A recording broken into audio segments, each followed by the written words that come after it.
Hi, in this video I'm going to be talking about how light reflects off of hair and some hair types in case you want to create your own character. Because of time constrictions, I left some links in the description below if you wanted to further read on. I will only be focusing on human hair. Animal fur is different. It is much thicker and will reflect differently. Also, I will only be talking about one type of human hair.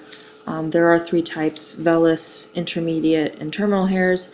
Terminal hairs are the ones on your head, so that is what I will be talking about. The main layers that make the hair shaft are the medulla, cortex, and cuticles.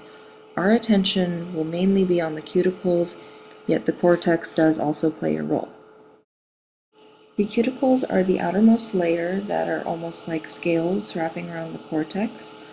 This is the reason why that even though hair has an index refraction of 1.55, it's almost the same as, say, plastic, obsidian, crown glass, it looks much more matte in comparison.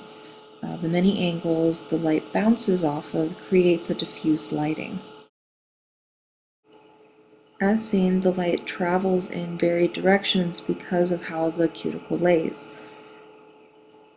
The reflection is cylindrical, and this is why when a highlight is seen on hair, it has that crown-like effect instead of a bright highlight standing out in high contrast.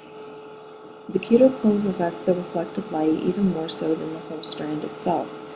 On a healthy head of hair, the cuticles tend to stay close to the cortex, whereas damaged hair, the layers tend to flare up, or with split ends, they fray at the edge. This causes the reflection to scatter even more. This is why when you compare straight healthy hair with straight damaged hair, the healthy hair appears more glossy with its smoother, more defined highlights. On top of cuticles causing light to bounce, the way the shaft twists changes how the light will be directed. Many confuse kinky hair as being curly. Curly hair is caused by the hair being more elliptical shaped in the direction it grows from the scalp. Kinky hair, on the other hand, is caused by twisting around itself, as if it were being twisted in two different directions, causing literal kinks in the hair. Full, straight, and curly hair can be kinky, and as well as it could be smooth. That's why we have two varying kinds of straight hair and curly hair.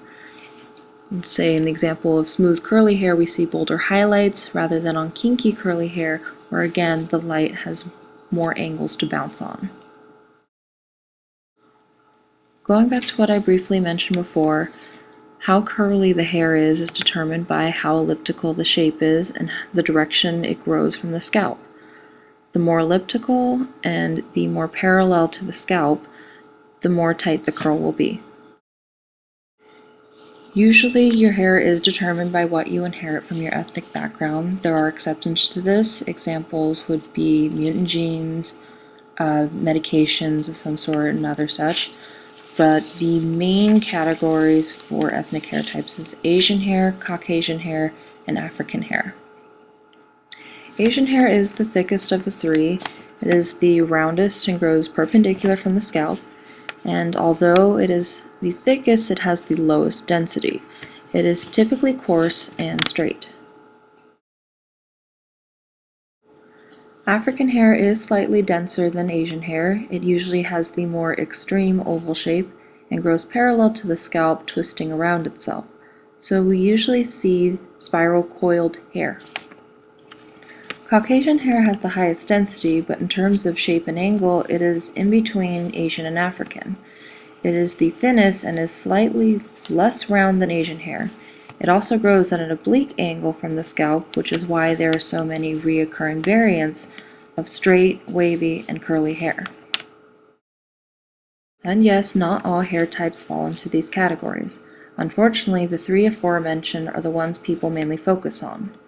Yet there is South Asian hair, for example, Indian hair, and Hispanic hair, which is usually thick and tends to be wavy or curly. Then there's also Native Americans, Eskimos, and Mongoloids that tend to have textured straight hair.